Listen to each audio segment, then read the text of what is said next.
for the first session in this afternoon, we are having two teams, one from Value 3, the other one is Crystal AI. So I'll start letting them to introduce themselves. Hi, I'm Richard from Value 3. I'm here with you, and looking forward to the debate. Hi, I'm Thomas Michael. I'm from Crystal.ai. I'm heading the advisory team at Crystal, looking at our client portfolios, and I'm excited to be here for this debate. Thank you very much.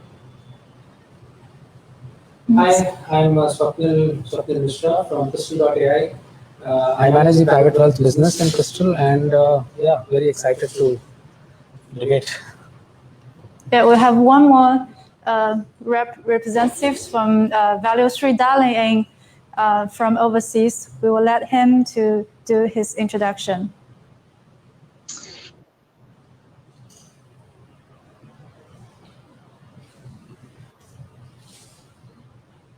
And CEO of Value 3. We are an AI platform in capital markets working with financial institutions for better decision making. All right. So at the beginning of the debate session, the two teams actually don't know which side they're going to debate for, so we're gonna have a scissors, paper, stone session to decide. So we'll have two gentlemen here to do. Yeah, let's go for the. Good luck. Yes. Oh yeah. So the winner for this session, for the scissors, paper, stone, is Value 3. So you guys gonna decide. So by the way, our topic today is: will AI and data-driven financial services enlarge the wealth gap in our society? So if you pick yes, meaning you think AI and data-driven financial services will enlarge the gap, the wealth gap. We'll take the negative that it won't. So you will pick the negative. Well, the Crystal AI will go for yes, you think AI and data-driven financial services will enlarge the wealth gap in our society. Well, although you are in a disadvantaged position, but you can choose which team will start first. Well, I let the proponents start first. Yeah. All right. So I think we have someone. We have we'll let the. What's his name again? Avanav. Yeah, Avanav. Hi. Well, let's listen to Avanav's statements. So Avanav, I hope you listen clearly. You are now speaking for AI will not enlarge the wealth gap in our society. You will have. So I think AI has improved significantly over the last years. I think there was a point when a lot of talk was that AI is only available to the wealthy. But due to the advances in the recent years, I believe the cost of hardware and compute has come significantly down. And which is why we are seeing in the recent years a lot of technology and companies and products that are bringing this technology and making it available to the wider mass. So I would have said that maybe a decade ago, AI was more available to the wealthy and rich. However, due to the advances and the significantly reduction in cost of operations, the AI today has we have been able to build it in a way that it is available to the masses. So to that extent, we believe that going forwards, it would not be the reason to enlarge the wealth gap. If we go back a little bit in the history, we have seen this through different industrial revolutions. We have had the same concern during the industrial revolution in textiles or manufacturing jobs, where a lot of automation took place in the past, which obviously replaced a lot of jobs, but also created a lot of jobs. And I believe to ensure that the wealth gap issue remains solved, what is more important is reskilling of the talent. And there we all need to work together. Financial education is important. And that plays a major role, that these new jobs that are created by AI are filled by the workforce at hand. So in that sense, the AI is actually going to be an enabler going forwards. Like we at Value 3 is also creating technology so that the smaller SMEs, MSMEs are able to now get access to the credit markets and remove the information asymmetry. The wealth management platforms that were earlier available only to the wealthy and ultra high net worth individuals are now available to the wider masses. The financial education is being grown into the wider masses through AI as well. So I do strongly support that this would actually be a facilitator, if anything, in the futures of financial markets. Okay, great. So we just heard from Value 3 on their statement. They believe that AI will not enlarge the wealth gap in our society. So come back to the live here, and I want to hear from Crystal AI on your points. Who will go first? Sure. Yeah, if I may start. I'm a financial markets person. So as I said earlier in the introduction, I'm running advisory. I deal with financial markets on a daily basis and investing. And the conclusion is that AI and enabling that and basically using data science is actually increasing the wealth gap, because this is a tendency that we have seen in the data that the rich are getting richer. Yeah, it is not something where AI has helped to close that inequality gap. So what we're looking at is the pyramids as to how is the wealth distributed. While you might have some nuances and some variations over time, but as a matter of fact, the top 1% in this year in the United States alone have increased their wealth by more than 1.8 trillion. And that is something that has raised the inequality gap. And these investors and these individuals, they have been enabled through AI, and they have been enabled through data science and all tools that they have, which are not available to the average person on the street. And also, I would say, in a sense, you can compare this. They have been turbocharged in the in widening the wealth gap, and it's also a pure numbers game. Yeah, it's a pure numbers game. If you have 10 million and you're investing it, and there's another person in the street that has only 10,000, both make a 10% return. The 10 million person has 1 million more. The 10,000 person has 1,000 more. So the gap has increased. So from an absolute perspective, it is definitely increasing the wealth gap. So that's my opening statement.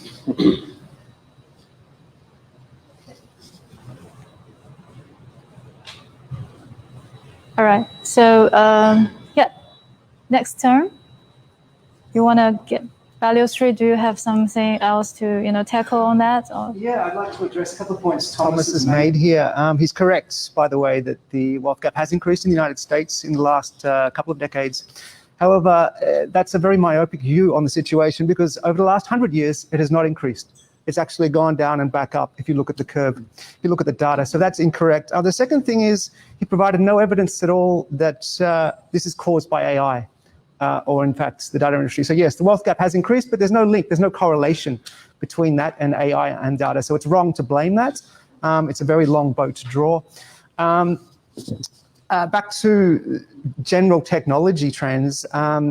Every year in the software industry, there are 10% of jobs lost just through innovation and technologies going out of date. So people need to learn to reskill, and that's where governments come in. So the Singapore government's very good at reskilling workforce mid-career, educating their workforce, and that's what needs to happen to ameliorate any potential adverse effects of AI or data finance. Thanks. Yeah. That's good. You still have 2 more minutes. You could speak more because everyone has like around 3 minutes. All right. So obviously there's another aspect to wealth gap. So as Thomas mentioned, the gap between the top and the bottom may increase, but if the bottom's increasing, and say, for instance, in India or Asian countries where, 100 years ago, they didn't have sanitation, didn't have education, didn't have healthcare. If you bring it up to a Singapore level, there's quite a disparity in Singapore between top and bottom. But still, if the bottom level is to a sufficient point, then really it doesn't affect your quality of life anyway. And another side effect, another angle to this is other technologies are also, as I mentioned earlier, having an impact. One of them is electricity generation. So a lot of our technologies, especially computing, rely on electricity, and the cost of electricity is a big cost for Amazon and obviously AI services, and that will become zero. So that'll be the cost of water soon because we're producing fusion reactors and a lot of renewables as well. So really the cost of energy over the next few decades will drop to the cost of water. And so that will mean that this is, as Abhinav mentioned, more widely available and will ameliorate, again, any adverse effects of this wealth gap. Okay, great. So the last part of the starting discussion, the debate session 2 is we're going to have Crystal AI to last speaker to make your points. Yeah. Go ahead. Thank you so much. There's a lot of interesting points. I would say the most, the one dimension to this problem is we are assuming and we are looking at technology as if AI and technology is working in isolation and solving problems. There are people sitting behind AI and technology. So the reason problems happen or reason the gap is widening is not because technology is doing something which is contributing to the gap directly. It's the people who control that technology. So there are human beings sitting behind that, and the human beings are becoming extremely powerful because these tools, while providing cheap electricity, are also empowering the wealth owners because the technology owners are becoming wealth owners. So if you see in the breakup of billionaires, the tech billionaires is becoming higher and higher, and hence it's becoming a source of getting that power. So first is the human beings who control the technology, and hence are there. The second part is the biases that come from that. So technology itself can become biased because there are human beings who are managing that technology. And the biases here, if a human being is biased, the effectiveness of that biasness is limited to interactions that you may have with 5 people or 10 people. But when a technology platform becomes biased, then you can imagine the scale at which it is going to apply that bias. And we are seeing, early stages where things are being, measured in terms of response to a Google search. We are seeing the influence on political outcomes. So we are seeing that. So these two things, I would say, 2 points, which is the biases that come and the fact that people control, are directly going to contribute to concentration of wealth and more power. And it cannot be swept away by saying that the entire spectrum is shifting up. So that's the opening statement. So now our debaters have already started making their, initial statements on their views on the topic. We're taking a few minutes to actually get the audience to look at the QR code. So you can scan the QR code, joining the session and voting for your favorite team. We'll just pause here for a few seconds. Oh, that's in the QR code. All right, so you can hold your cards during the free debates. Yeah. All right, let's come back. So we move to the next session, which is the free debates, where people here in live can freely debate. So we'll start from value 3 because you start. Or later, for the conclusion part, you will conclude last. So let's go for the 10-minute free debate.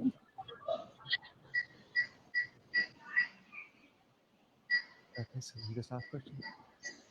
Okay, so Thomas, you alluded to the fact that AI and data-driven services would be the cause of this wealth gap increasing. I'm not debating whether it will increase or not, but I'd like to see some evidence that you believe it's AI that will cause this, as opposed to other technologies or factors. Okay. So let me lay out the points again. I think we have made a couple of points why this is happening. But in summary, as I said, from the point that Swapnil made, is in terms of AI creating certain biases. And the question that that we should all ask ourselves is, who is controlling the technology? Who owns the data that is produced, and what is done with the data? Who controls as to what is happening with the data?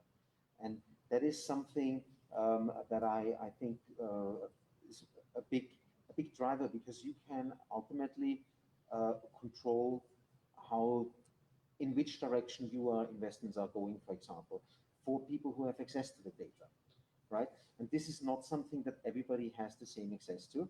Yes, I do agree that these days, I mean, we are living in fantastic times. You have the whole entire knowledge of the world and the human history at the press of your button on your phone, and this has all been enabled for technology. But I believe that with AI, we have moved to a next level, how this technology is applied, and there is no democratization as to who has access to that. So while I hear your point and your argument about the greater good of it, we have not really seen any evidence that this greater good has been happening, and that's where I would very much like to hear your evidence and your substantiation of that it's really better and that the average person has been benefiting from that data. Yes, I think we'll clear up one point, and that is that we're not saying that necessarily AI will improve the wealth gap. As I said, over the last 100 years, the wealth gap has remained pretty much flatline. And so at least in the United States, and we would see that continue. We don't think that AI will adversely impact that. And to your point around access to the data, I think services now, with your cloud services, there's a lot of AI cloud services that are open to everyone. And to get started, it actually costs nothing. So a lot of these services, as Microsoft Azure or AWS, they provide a free year's access to anyone on the planet to use these AI services. So I don't see that cost. Obviously, there's access to internet, but again, technology is moving forward.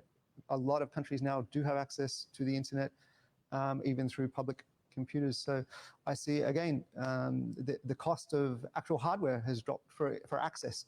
So for instance, we see that Apple last month, I believe, was it the month before, Apple released their new M1 chip, which has destroyed Intel's market. So it's now faster than every Intel chip on the planet that's dominated the market for 40 years. There's been a massive change there in the acceleration of and the decrease in cost. And that's not just the cost of computing.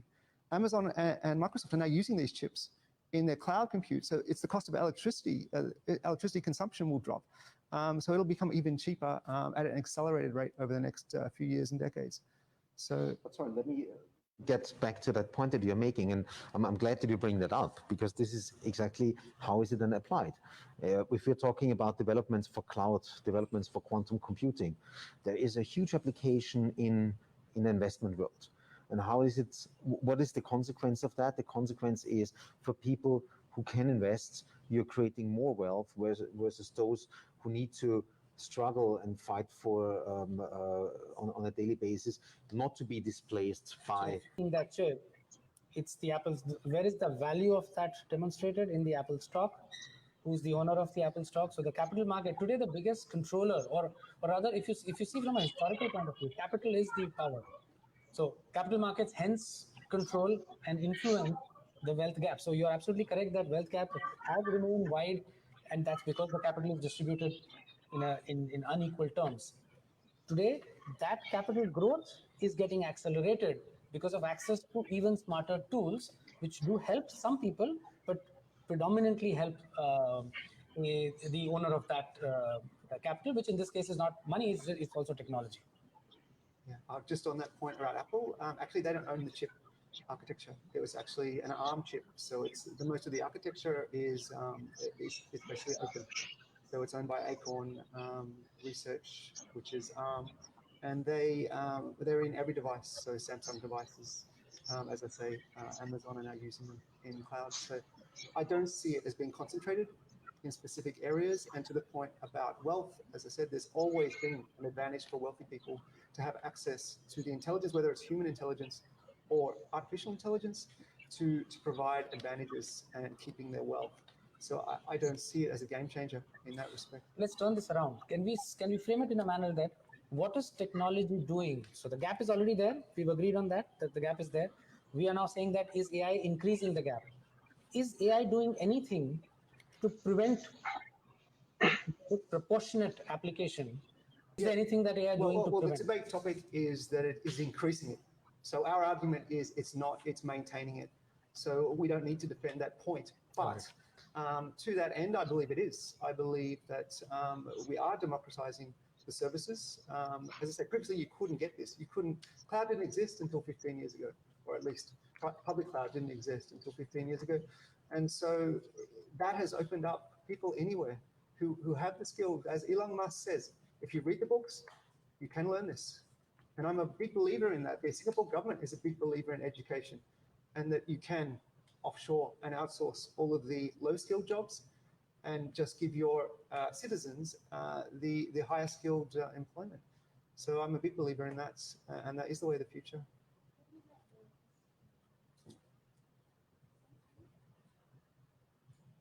All right, thanks for bringing me in. So I would just like to make a point. So I think in this debate we are taking a very narrow view of the contributions of AI. So I think AI is in fact facilitating both access to wealth as well as services to a much wider population than it was ever available. So look at the applications in the area of image detection, in the area of self-driving cars, in the area of access to healthcare, through medical imaging analysis. So all the healthcare that was extremely expensive, whether it is MRI scans, retina scans, cardiology, cancer cells, there's a lot of applications in those areas. The AI today is able to generate music of a particular style. It is able to produce text of a particular context. It is able to do customer support. And also provide access to the wealth management solutions and the financial access to people and the solutions to the people, which was earlier not available because these services were too expensive for financial institutions to serve the underserved. So this entire underserved market is actually getting wider access to financing solutions and thereby creating wealth, building financial inclusion, and at the same time providing them access to a whole new variety of solutions. So AI is essentially, and so the other point that the team from Crystal AI made was about the bias. So this has been empirically evidenced that AI essentially learns the same way the humans do. That is through trial and errors. If you give enough inputs to it with the expected output, it is able to derive the outcomes. And it basically learns through statistical analysis and optimizes that over time. And this is pretty much how human brain works as well. However, there has been now enough empirical evidence through studies across Oxford, Stanford, and Carnegie Mellon and other institutions that the prediction rate of AI is actually much better than human prediction rate. So in that, and it is more stable and less biased than human cognitive bias and recency bias that human analysts or decision makers would have. So to that context, actually, bias is not the problem as much with the AI, if applied properly, of course. It can be forced fed into the model, but that's another topic. As far as the commentary about Facebook's recent challenges and the political bias is concerned, so that was less to do with AI. It was more to do with controlling the platform in terms of because it's a public platform. So it's more about how they control access to information versus the application of AI per se. So if you look at even in history, so throughout the 19th century and 20th century, this was the same topic during the textile technologies, when they came through, or during the manufacturing. And there is evidence that those workers, when reskilled, actually increased their economic wherewithal, and they produced more. In US alone, agriculture used to be one of the largest workforce, right? 40% of the US workforce was in agriculture. And today there's about 2 to 5% in agriculture only. But that 2 to 5% in agriculture now produces for the entire US and exports on top of it. So the wealth over there has obviously increased. Now, no doubts, when AI creates wealth for the underserved, it will also create wealth for the already rich. So, and which is why the wealth gap is probably going to stay unless there is a significant amount of work that needs to be done through the governments, in the area of reskilling labor, which is difficult and challenging given the amount of labor reskilling that is required. And which is why some of this gap would remain.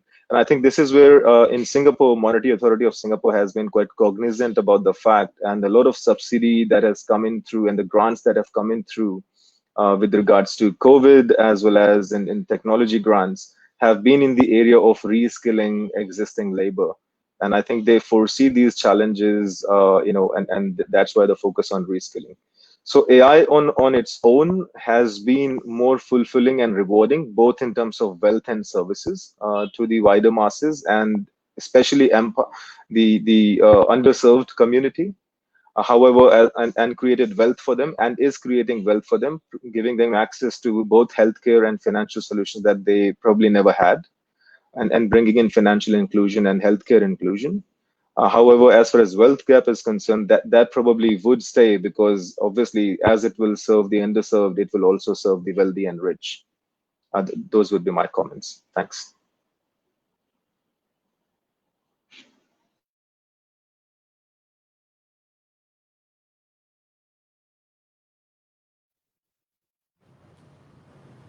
Yep. Okay.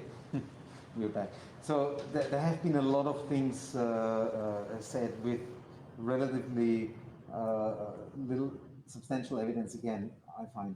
So there's one point, however, that I would like to really go into is there was mention about the textile revolution and a comparison to that.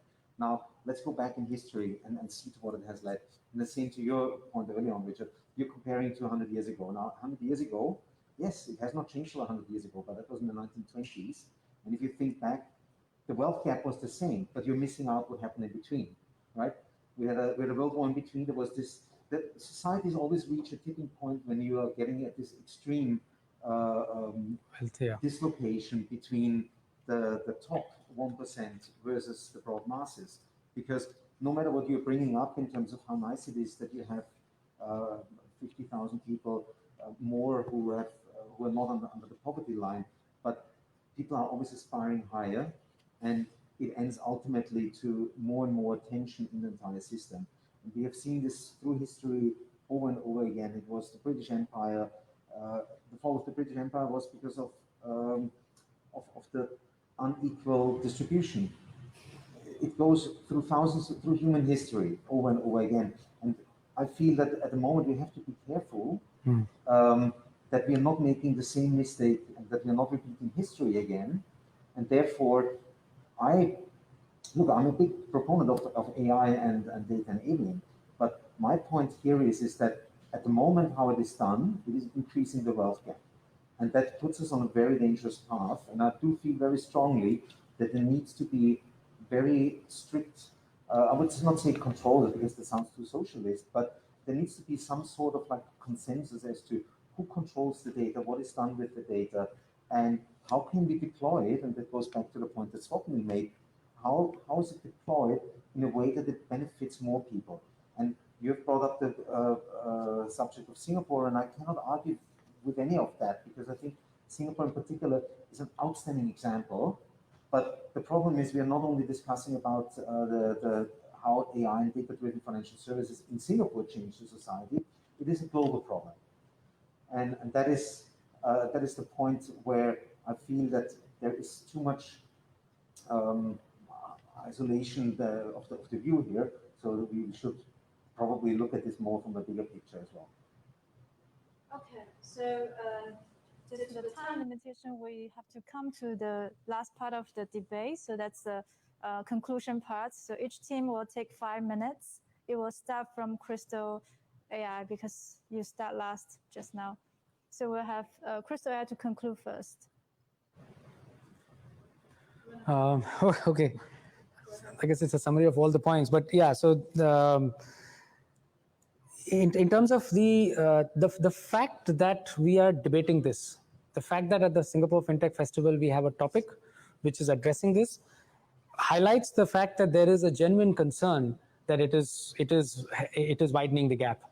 And it's an acknowledgement of the fact that it's something which we need to be aware of, we need to be mindful of, because the unintended outcome of AI and technology, just because of the sheer disproportionate starting point, which is today wealth is distributed in a manner which has got a gap, and the gap is already there. If you're going to apply technology in a disproportionate manner, the gap is only, the logical thing is for the gap to widen.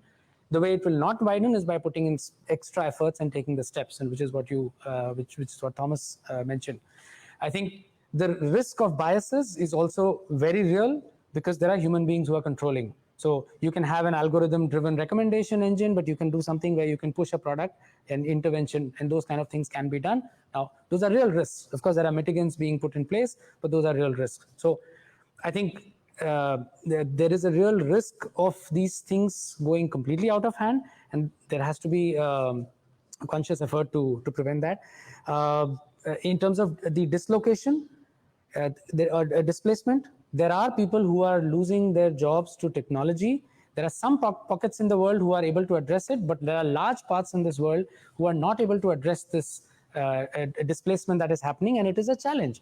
You have somebody who starts a career in finance and is assuming a certain wealth growth, and that entire growth may never happen because the job is not relevant. You don't have that job in a let's say in a financial institution anymore, and that is happening. This is not a hypothetical situation. So there is clear evidence of jobs being lost, but there is no clear evidence that everyone is consistently able to seamlessly transition into new skills and acquiring those skills. So there is clearly a challenge that we have at this point of time, and we do strongly believe that it is helping increase the wealth gap, while it may be an unintended outcome, and hence this debate is a great forum to talk about this.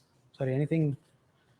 No, I think you were very well summed up. That's exactly the points that we should think about here. And that's our position is yes, it does increase the wealth gap. Thank you very much. It's actually going back to today's SFF theme. It's a talent summit talking about jobs and things like that. Yeah, but we will continue our debate. The last part really coming to value street to give you 5 minutes to actually summarize, because you strongly believe that AI will not enlarge the wealth gap in our society. AI will do something good. Go ahead. Yeah, so thanks. I agree with many of the points that the wealth gap, for instance, definitely at the moment is increasing, but there's no evidence that AI has caused that or contributed in a significant way. So it's, I think, unwise to pontificate that it will in the future do that. And part of this is, as Abhinav mentioned, we're bringing in a whole lot of other technologies that are driven by AI. Driverless cars reduce the road toll, which is quite significant, especially in first world countries. Aircraft will be flown by AI as well. So safety will increase as a result of AI directly. So I think you have to weigh not just financial wealth into this equation. You need to factor in other things like, I mentioned, healthcare.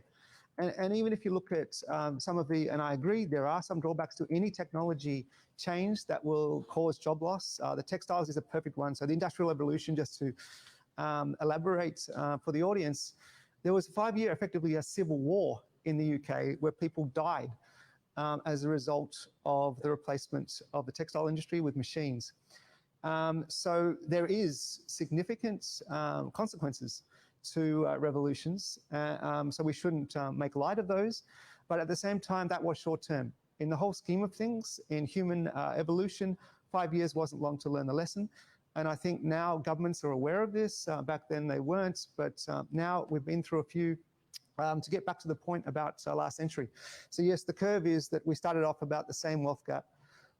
It dropped down and then it's gone back up again. But obviously what happened in the middle of last century?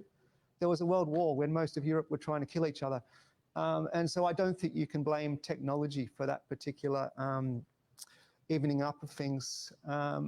Obviously there was a lot of other things going on last century. But I think now that's another perfect example of where AI will come in to reduce the risk of starting unnecessary wars and accidental wars and technology in general. So yes, I rest my case that there's a risk of any technology that can increase the wealth gap, but I don't see any evidence that AI has done that yet, or it will in the near future. We're not debating the broad AI, we are debating AI financial services. Conclusion for you. So you Yeah, but I think the other, that's what I was saying, that the broader aspects of AI affect wealth. Yeah. In that money's no good to you if you're dead. And so I think you can't split them in half, and that you have to accept all of AI or not accept all of it. Thanks. You still have 2 minutes You still have 2 minutes, I think. Abhinav, would you like to add anything? Yeah, thanks. I would just like to make a closing comment as well. I think first of all, as our counterparts from Crystal AI said, the fact that this topic is here at the FinTech Festival, means that we all take it seriously. So the challenge of wealth gap is real, and we all should acknowledge that. But at the same time, I believe once again that AI, if anything, is actually leading to financial inclusion, healthcare inclusion, and more inclusion to the underserved in the areas of logistics, in the area of transportation. So a lot of services are becoming more easier and accessible with the application of AI. And this would, as a result, would have an impact with in terms of creating wealth and creating, a better lifestyle for individuals. Now, the next that needs to come along is actually obviously education. Financial education, reskilling is very important, because for each job that is replaced by AI, a lot of new jobs are being created. However, often these jobs are also requiring higher skill. So skill development and reskilling is going to be at the forefront if we have to close this wealth gap. Because otherwise, whether it is with AI or without AI, that wealth gap is going to be there. So we need to do more than just automation and creating new jobs to actually reduce that wealth gap. So AI is doing its part in creating inclusion in society, both wealth, healthcare, and other services. And now we need the governments and other private and public institutions to come along to really work with the underserved to reduce this wealth gap that has been there with us for centuries. Thank you.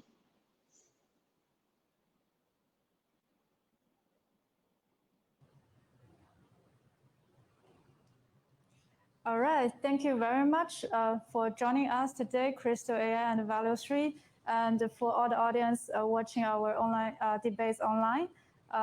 So you could, join and keep voting for your favorite teams. For those who are watching playbacks, you could also do this. So we'll still open up the polls to vote for the winning team. Thank you very much. Thank you. Thanks. Nice.